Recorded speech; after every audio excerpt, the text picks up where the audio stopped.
Meet Serena, your virtual companion for emotional support. The ultimate safe space to discuss your thoughts, your fears, and the ups and downs of daily life.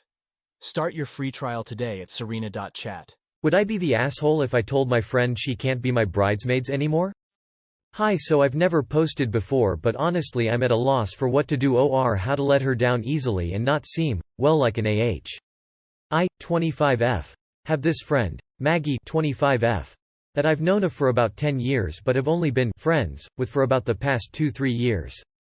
We have a few friends in common, but the one main thing we have in common is an ex. Obviously neither one of us are with him anymore, but that's about it.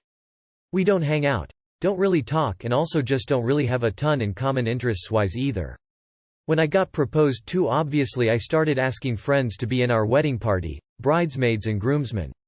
Well, I was asking one of my close friends of about 4 years, Ellie, 26F, and her fiancé, Trey, 28M, if they'd be in the wedding for me. Well, Maggie was there when I asked and volunteered herself as a bridesmaid. Honestly, started acting super excited like I had asked her to, which wasn't the case, but I didn't want to start any confrontation at that time to many people around. Although when she asked if her fiancé, Ben, 24M, could be a groomsman, I did say no to that right away for many reasons. Like not knowing my fiancé at all. Fast forward to the past few months. Maggie had still not made any effort to talk to me, care about asking what her dress looks like, even when I ask her for info so I can get her dress for her, on top of not wanting to make an effort on getting to know my fiancé. Everyone else in the wedding party is either siblings or very close friends. She's the only outlier. On top of all of this, Maggie, Ben and Ellie, Trey are about to no longer be friends because of some extra stuff happening between them all. No cheating or anything like that. Maggie, Ben are just really bad friends. I just don't know how to tell her without it becoming a blow-up fight. Anyway, I tell her I feel like I will sound like an But she also invited herself as a bridesmaid for me? IDK, help. Also, wedding isn't until July of 2025, so we have time. As well as I already have who would be in her spot once I do tell her she's not a bridesmaid. Edit. When I say there was a ton of people, I did go to an area where there wasn't a ton of people. But I had just told Ellie and we were talking about it, which is when Maggie chimed in. We were in the middle of me talking about what we've already solidified, which was how Maggie found out the color of the dress. Then proceeded to include herself. It really was a bad time in hindsight probably, but I was really excited to ask Ellie. Her and Trey have rooted for me and my fiancé since day one. I don't hate Maggie, and her and Ben are still invited if they want to come as guests, but we just weren't close enough in the first place for her to be a bridesmaid in my eyes. I think she just really wanted to be included with it all. I will be talking with my friend who would be taking her spot to see if she'll be okay with everything dates-wise and everything so far that we have planned. Which isn't much, but we want to have as much taken care of. Then go from there. Thank you for the comments so far. I just don't want it to blow up, honestly. She could react in any way. But I'm gonna sleep on it. Again, thank you. You decided to allow someone to think they are part of wedding because you were scared of confrontation. She probably doesn't want to be in the wedding anymore. I wouldn't be rude to her though. She may not have many friends and wants to be included. But it's your day. It's your wedding. It's all about you, not the asshole. It's really rude to make plans in front of other people and not expect them to think they may be included. That's on you. Your wedding is way too far away to even be having these discussions. Not the asshole. It's a shame you didn't just tell her that your bridal party was already set. Just tell her you messed up and there's actually not a spot for her. You'll feel 1,000 pounds lighter once you just make the cut. It's your wedding day. Don't let someone be in your wedding party out of guilt. July 2025 is also really far away. You mentioned you don't talk much, so there's a chance she could also just forget or stop corresponding. If she reaches out, you could just mention it. Am I the asshole for getting my son school supplies for his birthday? Today is my 30th son Logan's 5th birthday. Seeing how his first day of kindergarten is in less than a week, I thought it was appropriate that we, me, my husband, and our respective parents, get him the stuff he would be needing for the upcoming school year. My husband and I got him the basic supplies: pencils, crayons, markers, erasers, paper, glue sticks, a ruler, safety scissors, a notebook, and other items that his school recommends. My parents got him several new outfits, including a hand-knitted sweater from my mom. My in-laws got him additional outfits, as well as a backpack, lunchbox, and water bottle. They also gave him $25 in cash, which he could use to buy anything he wanted, provided that we approve, of course. He also received lots of cards from other relatives, family friends, etc. We had a nice party with a barbecue and of course a cake. Logan seemed like he was having a good time. However, after everyone left, I noticed that he looked upset. He asked why he didn't get any toys for his birthday. We sat him down and explained that turning 5 was an important age, as it's the age where kids start kindergarten, and the presents we got for him were more important than toys as he would need them for school. We told him that he could use the $25 from Grandma and Grandpa to buy himself a toy. He asked if he could use the $25 to buy a Nintendo Switch. He has a friend around his age who has a Switch, and they sometimes play with it when Logan goes over to his friend's house. However, the Switch belongs to the friend's older brother, who doesn't always want to share it. Logan has been wanting a Switch for a while now, but we think he's a bit young for video games and it would be too much a distraction from school.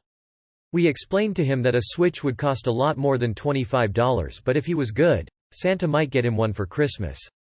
Logan didn't take this well and started crying. We told him that it was okay that he was disappointed, but crying wasn't going to help. He was upset for the rest of the day. He didn't throw a fit, but he wouldn't talk to us either, other than saying he didn't enjoy his birthday. After we put him to bed, my husband and I talked about whether or not we should have gotten him a Switch for his birthday. Neither me nor my husband grew up playing video games. I honestly think it would be too distracting. My husband thinks that as long as we put certain rules in place, i.e. he can play for 1 hour each day as long as he behaves himself at school and finishes his homework, we should get him one. However, he agrees we should wait until Christmas. I've asked various friends about it on Facebook and they think that Logan should have gotten a Switch in addition to the school supplies. Since turning 5 is a milestone birthday, they think a Switch or similar toy would have been appropriate, as he could invite friends from school over to play. So now I'm torn. Am I the asshole for only getting my son school supplies for his birthday? You are the asshole. So just because he has a birthday right before the beginning of school, he gets only school supplies? If his birthday was in January, would you just not have bought him the supplies? Of course not, you would have bought them because they are a basic need. It's up to you whether or not to purchase a Switch, but you should have bought him something he wants for his birthday. You are the asshole. It's like you're punishing him for turning 5 and you're setting the standard that school is a punishment. School supplies are a necessity, a birthday present should be special. I genuinely hate to be your child because I can't imagine what other messed up shit you guys have going involving education, especially stressing over something like kindergarten. You are the asshole, he's 5. Of course he wants toys for his birthday. A Switch is a little expensive for a birthday, but no toys is mean. School supplies for a 5-year-old boy's birthday. That's fucking sad. You are the asshole, the kid is 5 and you didn't get him a single toy for his birthday? His school supplies shouldn't have been included as gifts at all. They're necessary for school. Throw that boy a party, buy him some toys, and let him enjoy being a child. Am I the asshole for telling my best friend what my girlfriend was saying about him and his wife? Hiya. I'm 32, known my best friend since kindergarten. He got married a couple of years ago. His wife is cool, but can be a bit loud and extra sometimes. My girlfriend and I were together for 8 years. I loved her and absolutely adored her. Our relationship was already stressed towards the end. I have my faults that I can admit to. But I can't shake off the possibility that maybe I was the final straw. I'm not going to give away my ex-GFS profession, but she did art on the side. My best friend has a pretty good marketing job and had actually been doing a sort of advising, consulting thing for her employer. For free. Like I said, his wife can be a little extra. I don't care because they're obviously happy together, and I'm happy for them. She knows when and where to be chill and respectful, though. She's not just loud all of the time. My ex-GF would make fun of them after we'd hang out. Full-on hateful personal attacks. I would ask her to stop when she wouldn't let up. She broke up with me after our first couples therapy session. She said was having problems with herself and needed to see her own therapist. Okay, whatever, I'm honestly cool with it. We were still living together. So, she had an art show coming up. It was a big one and there would be some important folk showing up. She told me it would be a great networking opportunity. I get that. So she sent out invites to everyone including me, my friend and his wife. They live 1.5 hours away. The night before her show she sat down next to me, laughed and said, "Sue, I need you to babysit your friend's wife tomorrow. And that I need to get them out of there as soon as possible and go out to eat or something." She then told me that she doesn't want to hear his wife's loud voice, or see her stupid hair, or see her little happy dances, or see her stupid face. And then she said she doesn't want to hear my friend's droning voice all night. She said that is my only job for that night. I reminded her that my friend is helping her company for free. It went on and on. The entire time she was doing an overly exaggerated impression of my friend's wife. I called my friend and told him that maybe we should skip the show and I'll drive up and hang out. He somehow knew something was wrong, so I just told him the truth. The next day my, now ex, remember, GF, asked what time we'd be showing up. I told her we wouldn't be showing up because of how she acted last night. She flips out and starts screaming and throwing stuff and said I planned this on purpose to inflict maximum damage before her art show. I did not intend that at all. Anyway, she said that was the worst betrayal ever and she moved out a few days later. Maybe it was. Was I the asshole, or is it just a shitty situation where there wasn't a good outcome? I definitely feel guilty about something though. Maybe we could have worked out if I didn't do that? It sounds to me like the only thing you should feel guilty about was staying with someone who was so mean to your long-term friends for as long as you did. Not the asshole. From what you said your ex needed this lesson of, you reap what you sow, she deserved the outcome. Not the asshole. Your ex is a user that is mad that she can't take advantage of your friend's connections to boost her own career. Not the asshole, she was an ass towards your friend's wife seemingly for a long time and you just told what is up. Seemingly you removed a bullet because after 8 years we can't talk about dodging it anymore.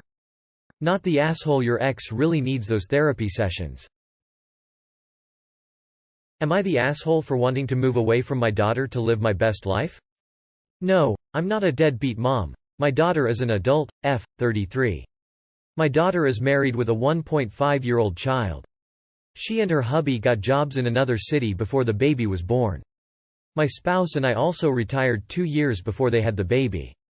We later bought a house in the same city that she and her hubby relocated to. My daughter kept sending me for sale listings. I also asked her hubby if he was okay with us moving close to them. Once they announced they were pregnant. The house we bought is a 10-minute drive to their house.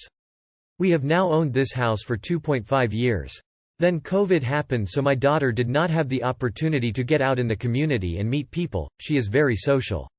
I also bought the house to help her adjust to new motherhood while on mat leave, and offered the house to be used by her out-of-town friends and son-in-law's family when we went on vacation or to our cottage. I also bought the house because my daughter said that she might not be able to get daycare until the baby was 18 plus mo, and her hubby traveled for work, so I would be close by to help her. Daughter has now returned to work. They got full-time daycare, and her hubby no longer travels for work. When her out-of-town friends, family visit, they prefer to stay at their place. My daughter and husband like the weekends for their family time, which I respect, so there will be very little need for us. My daughter grew up in a multi-generational home, duplex, from age 8 plus, the grandparents on the main floor, myself, hubby and daughter on the upper floors unit. So, she loved bouncing back and forth from our home to the grandparents'. It was the old-fashioned village, but there were challenges at times. I worked full-time for 44 years, and also looked after my parents during their declining years until they passed just before I retired. COVID kept my hubby and I quite isolated during our first few years of retirement, but spending time with our daughter and Sil helped us to not feel isolated. My son-in-law's father lives 4 hours away from them, and his mother lives in the US, a 14-hour drive, but they visit them a few times per year. I want to move to a city that will be 3 hours away from our daughter and her family, as we love that city-town vibe, and it also has a large seniors population with an abundance of things for active seniors to do. My hubby wants to do this move too. We would then come for frequent visits, when invited, needed, and stay in their home, just like her in-laws do. But my daughter thinks IATA for wanting to move away and not continue to be a village generation since they do not have any relatives living in the city they choose to live in. I think my daughter feels rejected and that I am being selfish to move away from her hubby and the baby. So, am I the asshole? You're not responsible for caring for your grandchildren. Your daughter not wanting you to move away because it is inconvenient for her childcare needs is not your issue to deal with. Not the asshole. Not the asshole. You're in your golden years, enjoy them. You have worked full-time for 44 years, you deserve to do what you want with your retirement. Take the move and visit when you want, they can also make the effort to visit you. Not the asshole. In an emergency I expect you'd find a way to help, but you are under no obligation for ongoing availability. It appears your daughter is living quite independently from you, which is fine. But she can't expect you to be there, just in case. She wants a multi-generational household without you having much to do with the household, which I find puzzling. I'd say go live your life the way you want. Not the asshole. 3 hours is nothing. She's an adult. A full-grown adult and not a barely there 22 years old. She's probably in her feelings. But you don't have to stay in the same city forever. Not the asshole. It looks like your daughter is more interested in what the village can do for her than in what she can do for the village. Buy your house in the town of your dreams and visit your daughter and grandchildren frequently.